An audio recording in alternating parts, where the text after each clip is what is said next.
Selamat sahabat anak-anak, kembali bersama Ibu Isti Indartanti. Pelajaran sekolah sahabat kita berjudul Seorang Saksi Kunci. Ayat hafalan Kisah Para Rasul pasal 20 ayat 24. Tetapi aku tidak menghiraukan nyawaku sedikit pun, asal saja aku dapat mencapai garis akhir dan menyelesaikan pelayanan yang ditugaskan oleh Tuhan Yesus kepadaku untuk memberi kesaksian tentang Injil kasih karunia Allah. Poin penting pelajaran kita melayani orang lain dengan mengatakan apa artinya Yesus bagi kita. Pernahkah engkau ditunjuk berbicara di depan kelas atau membaca sesuatu di gereja? Bayangkan engkau harus berdiri di hadapan orang banyak yang marah dan mengatakan kepada mereka mengapa engkau mengasihi Yesus.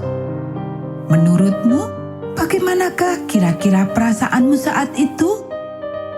Apakah engkau percaya bahwa Allah akan memberitahu apa yang harus engkau katakan? Perjalanan misionaris terakhir Paulus telah tiba pada akhirnya. Ia tiba di Yerusalem pada saat Paskah. Pagi pertama, Paulus dan teman-teman seperjalanannya memberitahu kepada Yakobus dan para tua-tua lainnya. Mereka ingin membagikan kabar baik berkat Allah pada pekerjaan mereka di beberapa kota yang telah mereka kunjungi. Mereka juga mendapat persembahan dari kota-kota itu untuk membantu pekerjaan di Yerusalem. Suatu hari, ketika Paulus mengunjungi bait suci, beberapa orang Yahudi dari kota lain mengenalinya. Orang Israel, mereka berseru, "Tolong, orang inilah yang telah berbicara menentang orang-orang Israel, hukum dan bait suci. Ia melakukannya kemanapun ia pergi. Ia bahkan membawa orang-orang bukan Yahudi memasuki bait suci untuk mengetorinya." Orang-orang segera berkumpul. Tangan-tangan yang marah menarik Paulus keluar dari bait suci. Orang banyak menjadi tambah marah dan semakin marah ketika mereka membawa Paulus keluar untuk melemparinya dengan batu. Mereka menarik perhatian para penjaga Roma yang segera bergegas untuk mencari tahu apa yang sedang terjadi. Ketika para tentara Roma mendekati Paulus, orang-orang menjauh darinya. Kaptennya memerintahkan para tentara untuk membawa Paulus ke markas sampai ia dapat mengetahui apa yang sedang terjadi. "Bolehkah aku berbicara denganmu?" Paulus berbicara dengan sopan dan tenang kepada kepala pasukan dalam bahasa Yunani yang sempurna ketika mereka berjalan menuju bangunan markas itu.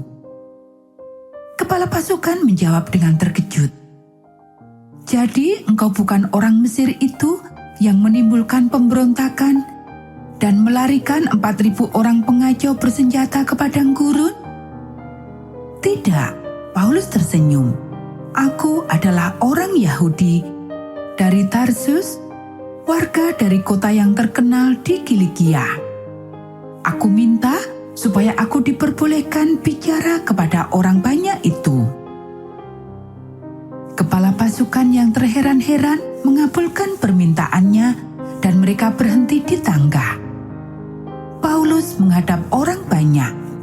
Orang-orang itu mulai diam. Sekarang Paulus berbicara dalam bahasa Ibrani kepada orang banyak yang mencoba membunuhnya.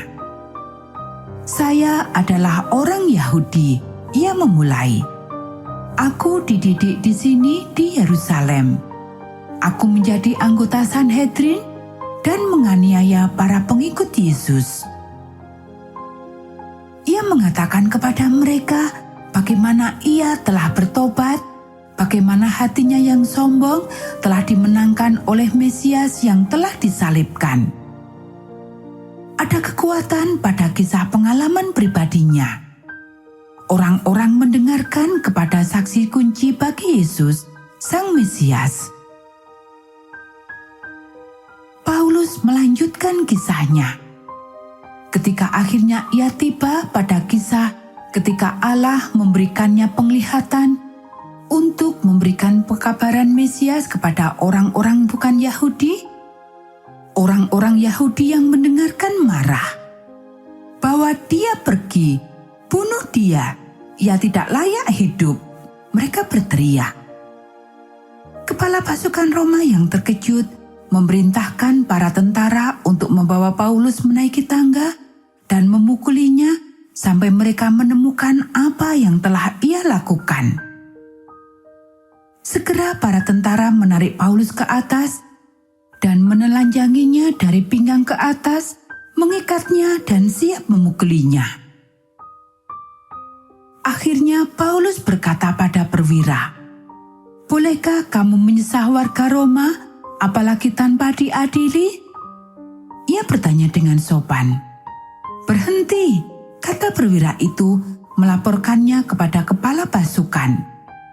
Orang ini menyatakan diri sebagai warga negara Roma. Ia berkata, "Kita lebih baik berhati-hati dengan apa yang kita lakukan terhadapnya." Kepala pasukan kembali bersama perwira ke tempat Paulus diikat. "Apakah engkau benar-benar warga negara Roma?" Ia bertanya. "Ya, benar," jawab Paulus. "Kewarganegaraan itu kubeli dengan harga yang mahal," kata kepala pasukan itu sambil menyerahkan jubah Paulus. "Aku mendapatkannya karena kelahiranku," Paulus menjawab lagi.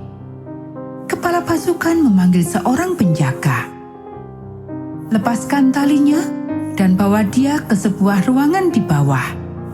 Aku harus mencari tahu apa yang sebenarnya terjadi." Sendirian dalam ruangan yang dijaga, Paulus merenungkan kembali peristiwa-peristiwa yang telah terjadi sejak ia tiba di Yerusalem. Ia tidak mengetahui secara pasti bagaimana ini bisa terjadi. Tetapi ia senang karena sekali lagi Allah telah memberikan kesempatan untuk membagikan ceritanya dengan beragam jenis orang. Ia mengetahui bahwa apa yang Allah lakukan kepadanya telah membuatnya menjadi saksi kunci kebaikan Allah mengirim Yesus sebagai Mesias. Ia akan terus bersaksi mengenai kasih karunia Allah selama ia bisa, dalam bahasa Ibrani, Yunani, dan dengan rantai kalau perlu.